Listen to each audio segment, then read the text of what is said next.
Welcome back to the Traveling Black Women Podcast. It's your host, Nadine, and I have an amazing season 2 lined up for you.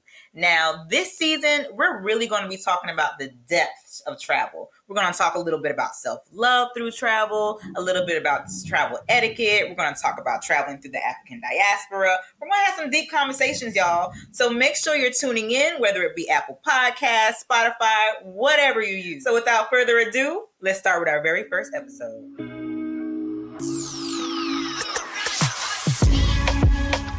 Hello, and welcome to season 2 of the Traveling Black Women Podcast.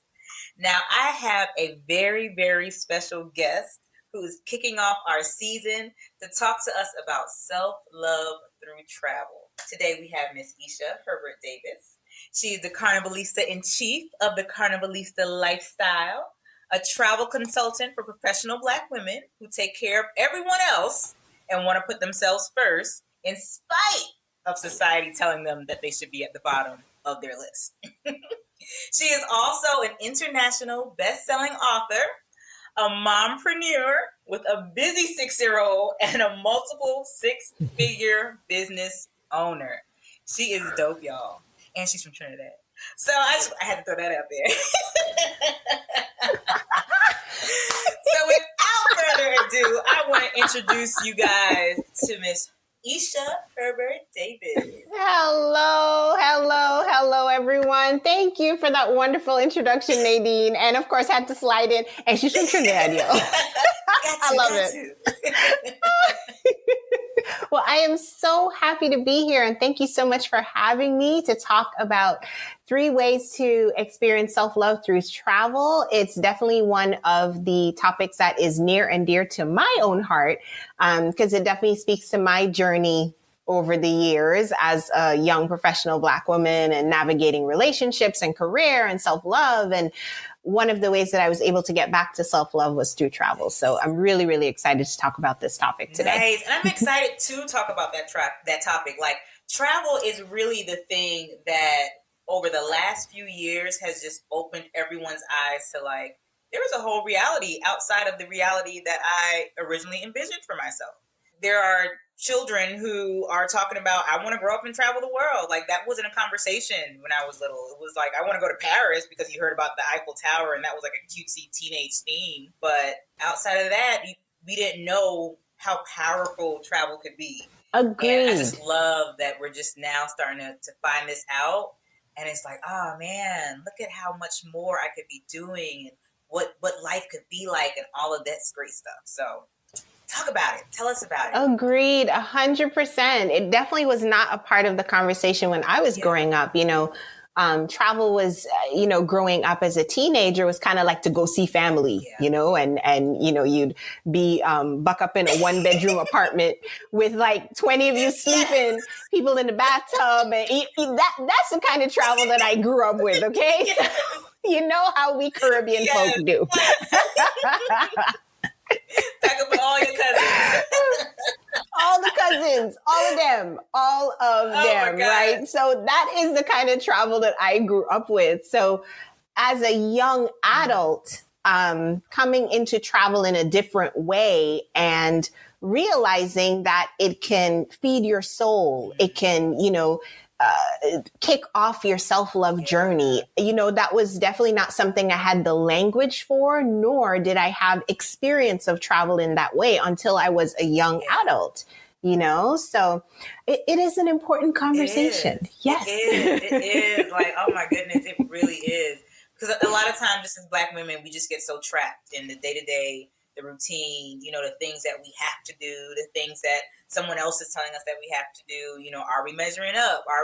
There's all these questions that are just like, but it never gets to the core of who you are, right? And who you want to be. It's always about like, what are the expectations that are laid out that I'm following or not following? Absolutely. Absolutely. And that actually segues really nicely into the first way, which is good. Because the first way that you can really start to experience self-love through travel is by allowing it to disrupt your routine.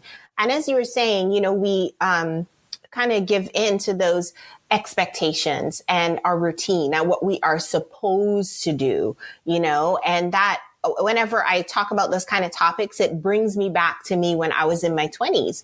And, what was happening, I was not in a good place emotionally. I'll start off by saying that.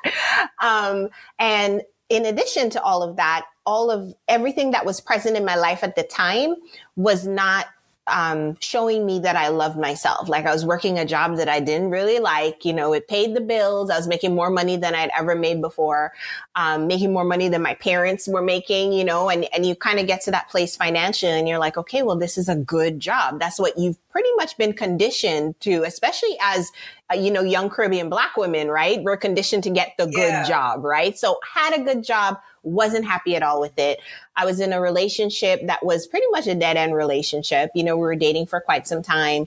And we're in this comfortable kind of routine. It's not that he was a bad person or I was a bad person. It just wasn't really exciting to me. It just wasn't really filling my cup in that sense from an emotional perspective.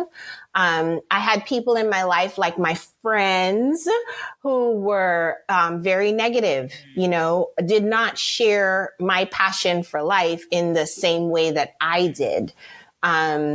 Were part of the talks when we got together for our, girl brunches or lunches or whatever, or just wine party, whatever, you get together with your girls and you're chilling, whatever. The talk was just very limiting. There were just limits in the talk, like, oh my gosh, there's no good men out there. Oh, you can't make any more money. Oh, girl, we all broke. Like the just the negative talk, right? And I know there's many of you who are listening, you're going to be like, yeah, that's what's happening in my life too. But it's a part of our routine. It's a part of what we are accustomed to. The people in our circle, that's the life that they live as well. So it's not like we have an example to look out and be like, oh, maybe this could be different, So travel for me was that disruption of the routine. And it really started out as my annual escape. And now I'm solely talking about Trinidad Carnival, right? So when I started going to Trinidad Carnival, now this is back in 1998. So this is a long time ago. Yes, it was a long time ago. It really was. It started out as an escape, just an escape from that life. From negativity or from whatever I was going through in my, whatever drama was going on in my relationship, from work, it really started out as an escape. But as I began to continue traveling, to go to Trinidad Carnival every year, what I came to realize was it disrupted my routine and I saw something different. Every Trinidad Carnival trip, I saw something different, whether it was coming back to my real life and being like, what is really going on with this relationship? Like, for real, like, why are we fighting all the time? Or why are my needs not being met? Why do I not feel as happy as I feel when I am traveling, So it's kind of like the slow recognition through the disruption of the routine and then making the decisions to make changes and do it, right?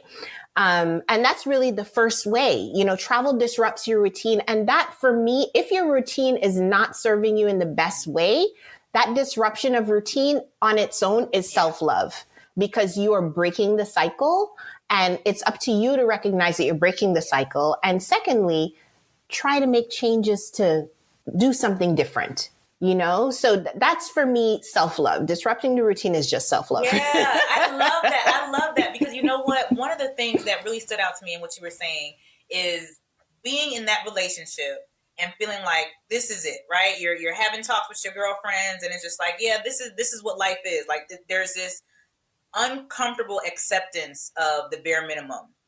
And you have that opportunity to step out of that and have this amazing, like just, and we talk about Carnival being this freeing experience, but just to have this complete freeing experience and realize, no, I can feel something else. I can feel more. Like there is more. Like that's powerful. And I don't think people really recognize what that is, if they just, it's just something you have to experience. Like, I always push solo travel because I feel like that was solo travel for me. Like, that moment of being like, I can experience more. Like, I can feel what it is I really want to feel. So now how do I replicate that in my real life? Right.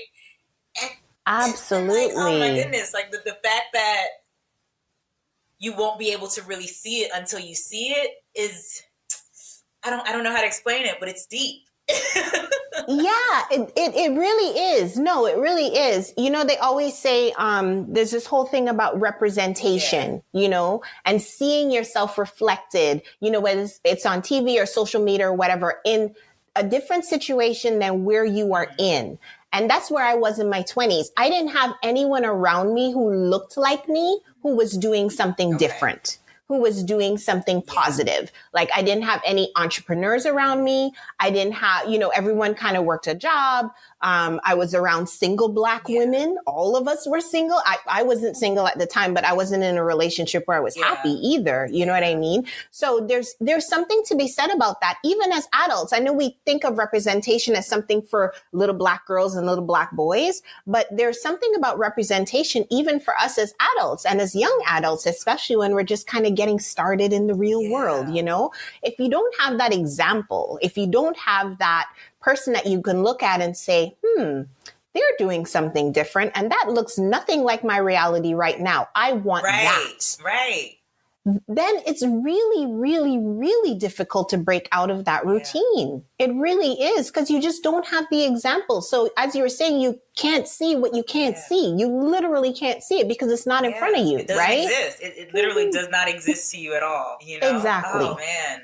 Exactly. That's a good one. That's a really good one. So disrupting your routine. Okay. All right. So that's the first one. So the second way to experience self-love through travel is by indulging yourself. And this is one of my favorite ones. Of course. Because what I found, you know, in the pattern at looking at my travel and, you know, as I got older, looking at the patterns of travel of people around me and then eventually my clients, you know, when you travel, you allow yourself to do things that you wouldn't do in real life. You know, you sleep more. Yeah. That's a big one. You sleep more. Okay. You eat the dessert. You indulge in a nice meal or 2 or 3. You essentially live your best life when you're on vacation. So why don't we live our best lives in our real lives? Right? That piece about indulging yourself is definitely something that I absolutely love about travel. And it's all about showing yourself self-love through indulgence. And I think part of it is because self-denial is such a part of our culture. We, you know, are rewarded or we feel virtuous when we deny ourselves a dessert, or when we say, oh, I'm surviving on 3 hours of sleep today. You know, those are seen as badges of honor, and they're seen as things that we should feel good about, right? So the whole self-denial piece, when we get back home after we're done traveling and we've had more sleep and we're feeling rested and we're like, we ate all the food that we wanted to eat, you know, we get back home, we go back to that routine again of self-denial.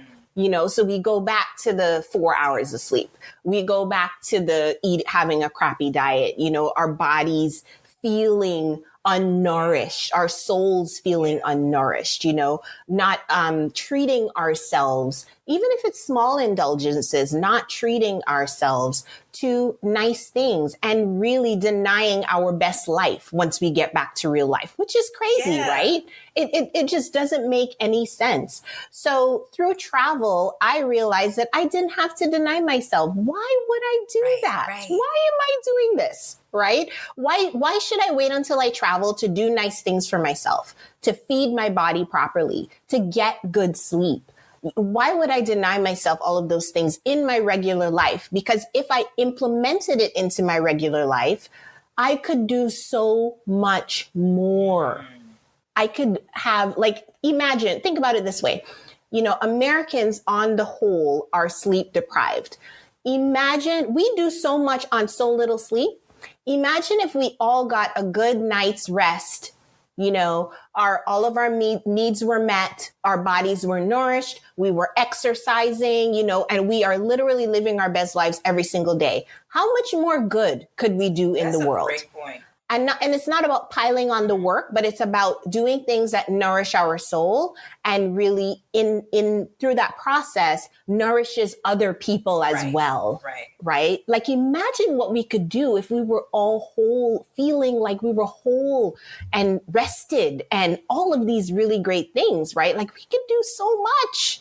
We could do so much. And it's so interesting because at the same time, you're like, when you know that you don't have sleep and you haven't nourished your body and you have all of these things that you just need, your attitude sucks, right? Like even if you're trying on the surface to keep it together, that ultimately your attitude sucks. Like you're irritable, you don't feel like your best, you just feel like, ugh. If I'm feeling cruddy for whatever reason, I can pull out one of those characteristics from my last vacation and just do it. These little things that you don't think about, like if I do it on vacation and it makes me feel good, how can I slip a little piece out here and there in my real life to make me feel good? Like leaving my job, becoming an independent contractor and all of that was a part of that. Like during the pandemic, teaching from home, I went to Mexico for 3 weeks and continued to work. And I was just like, I like this feeling.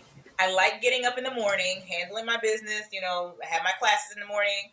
And in the afternoon, I'm at the beach, eating a taco. I am living my best life. Like I am in the moment. And then after 3 weeks, I went back home and, was back into the routine. But it was when I got back into the routine, I realized I don't have to be in this box and still work. I want to work from home now, like forever.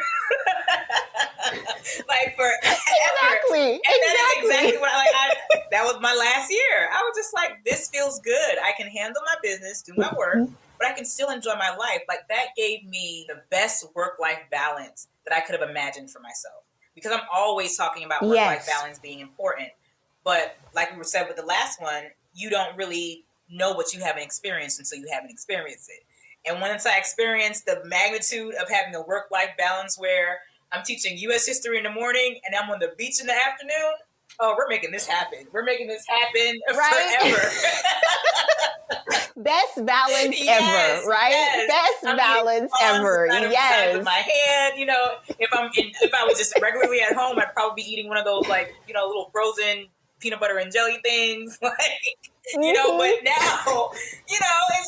it's like, okay, this is the life I want for myself. This is what I'm about to do. So we're going to change some things around. We're going to get this independent contractor thing going. We're going to, and 2 years later, I am still here.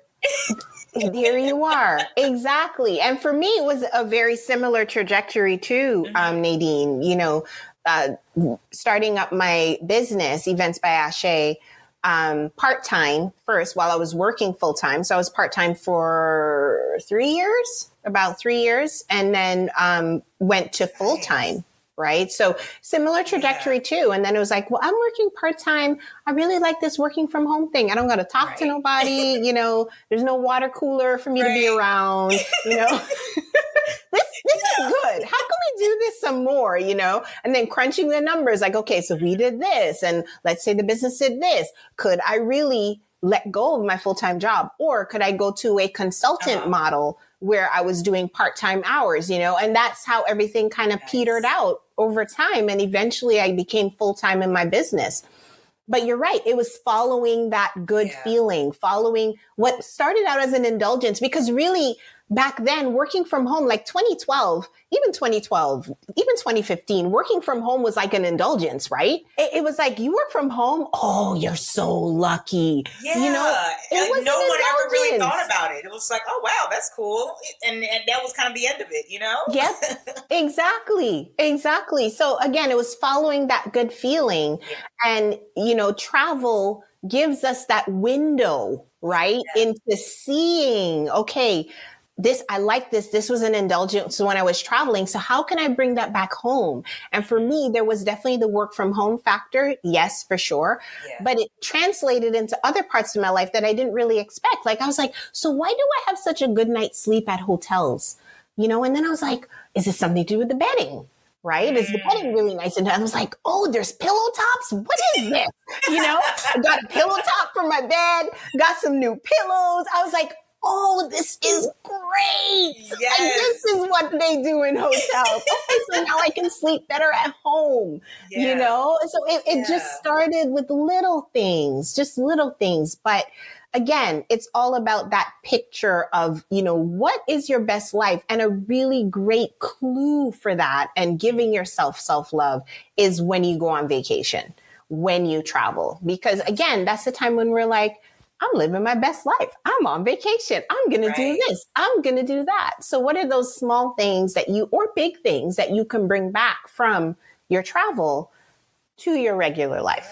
Yeah. I love that. I mean, you have to figure out how to create the life that makes you the most comfortable. When you're finding pieces of that, slices of that, as you go outside your comfort zone, you got to bring it back.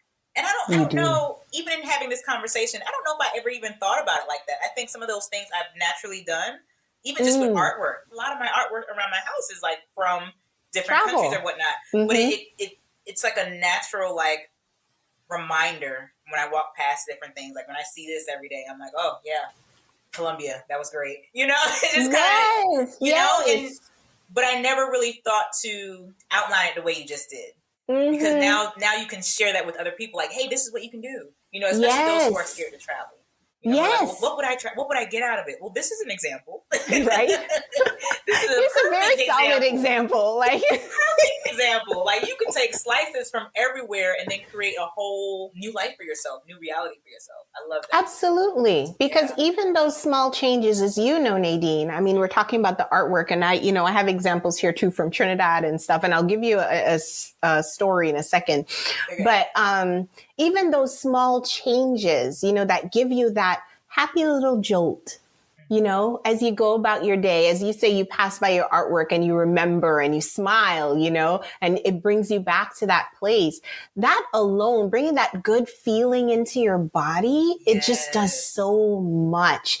We don't realize that it does so much, but chronic stress is real. Stressful lives are real. Yes. And if you can even bring that little glimmer of your day where you're like, oh, you look at that artwork and you're like, oh, I remember my trip to Colombia. It was fantastic. I saw your Instagram reel of you dancing, all that stuff. You bring back all those really awesome memories, right? Yeah. So even that little glimmer, it just does so much. It feels good in your body. Yes. That is self-love. Just remembering those good times and bringing those wonderful feelings into your body is really good. Yeah. That's so deep. Yeah. That's so deep. So let me tell you my story.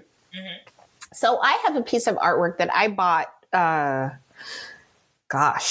2006. And this was actually in Trinidad because I lived in Trinidad as an adult for about almost a year, actually. Almost a year. I did. And bought this piece of artwork. I just love the colors in it, right? I was like, it's so colorful. It's pretty. I love it. I love it. I love it. Fast forward 2015 or 16, somewhere around there, just moved into the new house, finally framed this artwork because it was rolled up, I didn't get it framed or anything. Finally framed this artwork and looked at the title of the artwork and the artist. I knew it was a Trinidadian artist, but I never really looked at it. I just loved the colors and I bought it. Yeah. It is titled Carnival, literally titled Carnival. Which was so funny for me because now that, Caribbean carnivals have become such a big part of my life with Events by Ashe and, taking groups to experience it, it's just like, wow, I had Carnival with me all of these years in an artistic representation, right? But every time I look at it, again, it brings back that really happy and joyous feeling, and for me, it's just the Caribbean in a frame. Yeah. And all of the love that I have for my Caribbean roots and my Caribbean culture and taking people to experience the Caribbean, whether it be on a retreat or a carnival trip or whatever the case may be, that just reminds me every time I look at it, and it hangs right here in my office. I see it every single day. And I was like, Never even read the title of the artwork. Right. I mean, it just kind of shows how life automatically aligns itself. Like once you kind of put things out there, is like this is what I want. And then you start to see things just start to align, the smallest things. And it just feels like, oh, this is where I'm supposed to be. Yes, absolutely. Absolutely. So that was my little story there. I love that. Oh my goodness. Thank you. So we have the last way. Okay. And this one is a good one too. So when you travel, you give yourself permission to have fun. And this one, it's interesting because, even as we're kids, we're taught to pay attention in class. It's time to be serious. And we take that to heart so much as adults as we get older that the fun gets pushed out of our lives somehow. Yes. Yeah. And we don't even remember what it was like to have fun after getting stuck in our little routines. And, this one is really, really important because when you travel, you actually give yourself permission to have fun. Yeah. Yeah. You really do. It's strange. We don't give ourselves permission to have fun in our regular life, but we give ourselves permission to have fun when we're on vacation. You let loose when you're on vacation. You find fun things to do. Oh, what can I get into today? What tour am I going to go on today? Yeah. Oh, let me go river rafting. Oh, let me go get a, mud bath somewhere. Like we think about all of the fun things when we're on vacation. We laugh more, we feel lighter, and the more fun you have, the more good feelings you have in your body, the more you're laughing, the more you're releasing and relieving yourself of all that stress. That is a very radical act of self-love, especially as an adult, right? That is really what I think of as the gift of self-love, laughing, having fun, enjoying yourself. That's a gift of self-love. You're giving yourself permission to feel all of those good feelings and to feel joy and to feel restrained by the, shackles of society. Right. And that's the power of travel, right? That's the power of travel. That is definitely it. I would so agree. It's so interesting because why don't we give ourselves the permission to have fun? You know what I mean? Know. It's like you said in the beginning, we have this trophy, this denial trophy, or this denial badge that we love to walk around with. Like, I've denied myself this and now I am great. And it's just like, but no, you're not happy. You're not happy. You're so unhappy, right? You have 3 hours of sleep, but now you're cranky and you're rude and you're mean, and I don't even want to be around you. So right, you're taking it out on everybody else. Like, seriously, go get some sleep, take a nap. Right. Right. So giving yourself permission to have fun on vacation really should start to lead back to, I need to give myself permission to feel what I felt on vacation every day, every single day as possible. Yeah, absolutely. And for this may, strike a nerve with some people. I'm not talking about Netflixing for 5 hours. Okay. No. I think as North Americans, our ideas of fun have become so streamlined and so, frankly, basic. They've become so basic, right? Yes. So it's what is convenient as opposed to what is actually fun, right? Yes. What is actually making you feel good, making you laugh, making you smile. So no, I'm not talking about a Netflix marathon. No. I'm not talking about scrolling through Instagram on your phone, scrolling through reels. That's not what we're talking about here. We're talking about true, genuine fun, whatever that looks like for you. And I'll give you a personal example. Mm-hmm. For me, it's more about indulging in my hobbies. Like, I love doing puzzles. I love sewing. I love creating with my hands, right? Nice. That is, for me, that is fun. And it works a different side of my brain, right? Yeah. But whatever it looks like for you. And if you're thinking, I don't even remember what it's like to have fun, that is okay, because by being open and being curious about what is actually fun for you and trying new things, is actually self-love too. So that is just fine. Sometimes when we look at media, and that's all media, streaming media and social media, but when we get caught up with media, it's really more of an escape, like I don't want to say mindless escape because it sounds so bad, but it's a mindless escape. You know, it can be fun for a little while, but it's a, you know, of course there's funny reels and things like that, but it doesn't require you to really find the core of what brings you joy. It just requires you to watch someone else's joy, watch what someone else is doing. You know, maybe you are laughing at that or entertained by that, but it does not really give you the source of your own joy. So, absolutely, your own joy. Yeah. I think that just hits it right on the head, Nadine. Agreed. Yeah. It doesn't bring you back to what lights you up, what is fun for you, what brings you joy. You're absolutely right. It doesn't quite hit that mark, you know? Right. And it's, as you said, going back to what you were saying about zoning out. Yeah. There's times where I feel like some of these forms of entertainment have almost turned us into zombies, or it's trying to turn us into zombies. Oh, yeah. And I'm not talking about a zombie apocalypse or anything like that. Okay, people, look, don't be DMing me saying you were talking about zombie. No, that's not what I'm talking about. What I'm talking about is the whole zoning out piece and being completely disconnected emotionally from the activity that you're taking part in, right? Whether it's scrolling through social media or, you know, zoning out in front of Netflix. And those things have their places, right? They have their places, but that should not be the only source of your fun. Yeah. Please don't let that be the only source of your fun, right? Yeah. Because that in itself is limiting, right? Because now you're limiting physical movements, you know, you're limiting your interaction with the world around you. Like, it's just limiting. And it doesn't require you to do anything.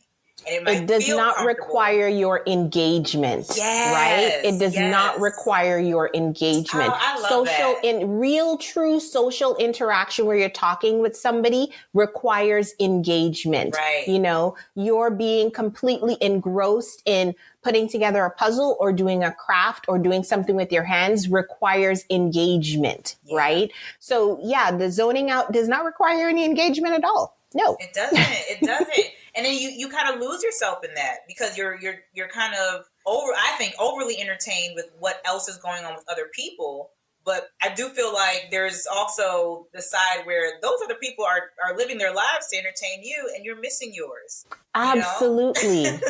You're standing by in your own life while you're watching everybody else live theirs. Yes. Right? Yes. And the other piece, and I know this will strike a nerve as well. A lot of us complain that we don't have enough time.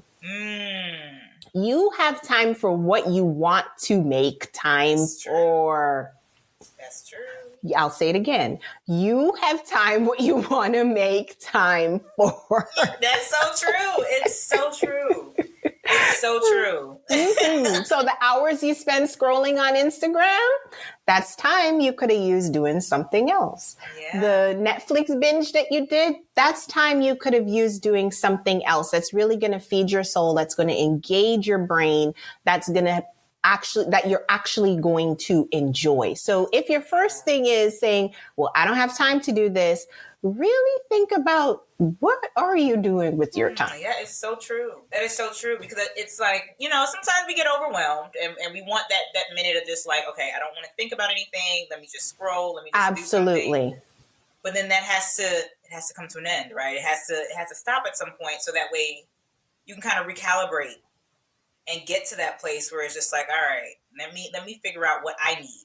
You know, what I need to feel good, you know, not just to release the feeling of being stressed, but also to fill myself back up into the feeling of feeling good. Yes. You know? So that's something different. And I don't think we really talk about that enough, but that's like something different. It's one thing to, let me get rid of what I don't like, but you have to intentionally look for bringing back in what you do like. Yes, absolutely. Giving yourself permission to do that on vacation then should open your eyes to how can I do that back in my regular life, my day-to-day. Yes.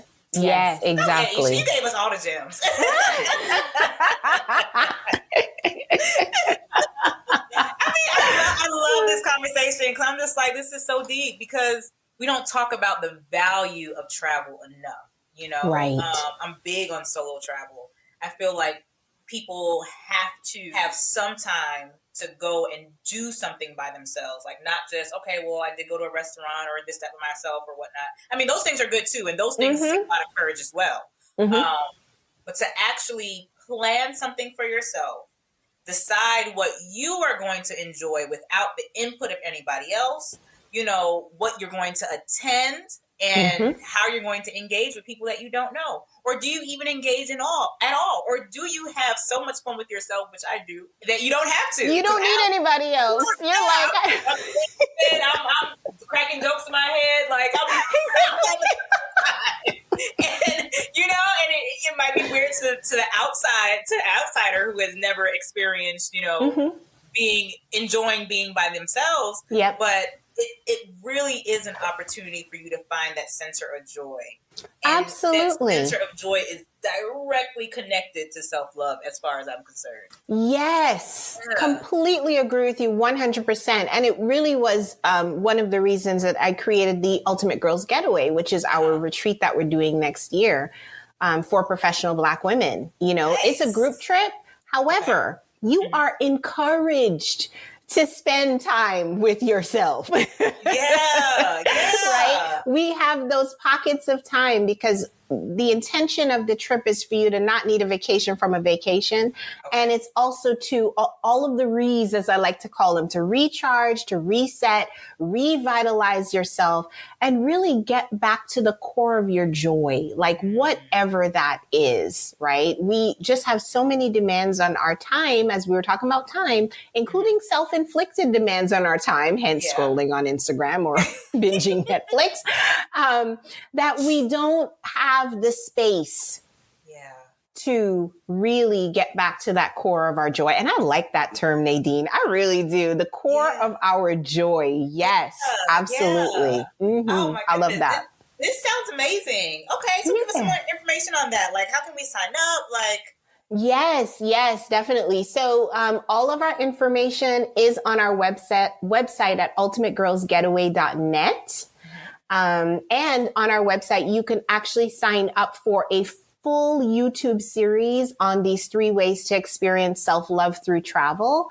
It is a series that I absolutely loved creating. Oh my gosh. I had so much fun just, you know, filming those videos and talking about self-love through travel. And it goes deeper in terms of the 3, in regards to the 3 ways that I shared today with you all. And it's completely free. So you can sign up for that on the website. And then also on the website, you can find out more information about the Ultimate Girls Getaway that we're doing. The next Ultimate Girls Getaway that we're doing. Yes. I love that. And I love that you have space for the group and for the individual, because I feel like that is the perfect balance for one, those who are like, you know, I need support in trying to figure out what this looks like for me. You know, and sometimes with solo travel, you if someone else is not there, maybe you do need that support from that. But that person, of course, has to be in that space as well. But having people around to kind of create that atmosphere, I think is amazing. And then giving people also the space to say, okay, now it's about you, you know, go off and here you are. Here's your space, you know. That can be really, really cathartic. Like being able to have both, you know, at the same time, intentionally created space to, you know, just kind of sift through whatever emotions, whatever realities, just whatever, I think is amazing. It was very, very intentional. Like the curating of this getaway was very, very intentional, because I definitely wanted it to be a complete retreat. Okay. Not just like a partial, you know, on the surface kind of retreat, you know, where you you get a massage, you know, you get this, you get that. I wanted it to be deeper than that. Gotcha. And I also wanted it to be in a safe space for these women where they are supported and supporting each other, you know, in their solo journeys and, you know, coming together as a group at different points throughout the retreat as well. So it was very intentionally curated in that way, to give the space and the time for us as Black women to really, really, really get to the core of our joy. I love that. I love it. Core of our joy. Listen. You can use it, girl. You can use it. Every every time I use something like, as my girl Nadine said from Traveling Black Women, listen, core of my joy. Yes, I love it. Yes, I love it. Yes, that's exactly what everything is connected to: your self-awareness, your self-love, your self-control. Like everything really result in my purview, in my perspective. Everything revolves around where you source your joy. Yes. And when I realized for me that it was travel, that was it. Right. For me, it was when I moved back. When I moved back from Abu Dhabi, and I was like, okay, I'm going to keep traveling. This is no big deal. I'm over here by Atlanta airport. Like, we're good. But when I started to realize, like, there were so, like you talked about your friends earlier, having conversations that just felt so limiting. That's what I came back to. And here it is. I've just spent 3.5 years living abroad. So my whole mindset has completely changed. And within that time, I'm also traveling to different places in Asia and other places in the Middle East, in Europe. And I'm seeing life. I'm seeing all these different things. I'm like, oh, I like this. And, I'm understanding this about Islam, and I'm understanding this about, so there's all these different or new understandings that you have. And you come back and you hear people have conversations that you were once a part of. And you're like, that's actually not true. Right.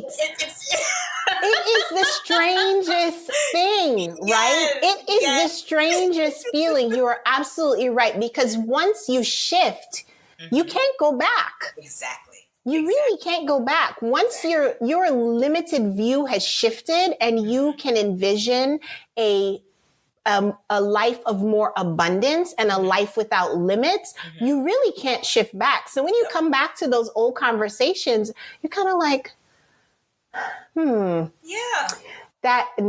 not there anymore. Yeah. That's not where I'm at. And it's not saying that you're better than people or, but I think that's the natural ebb and flow of life as you grow, as you see different things, as you were saying, and as you shift your perspective, right? Once you see those examples we were talking about earlier, those representation examples, and you have that bigger vision, and you shift, it's really, really hard.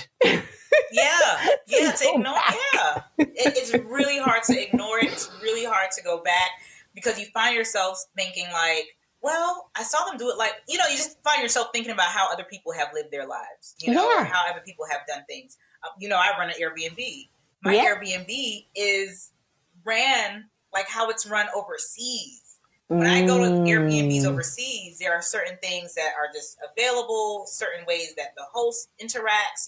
There are just certain things that make me feel more like I am renting someone's home than I'm just here. Right. And I've used that same concept to run my Airbnb. And the reviews that I get is like, this is the best host ever. And I'm like, oh my God, thank you. I know.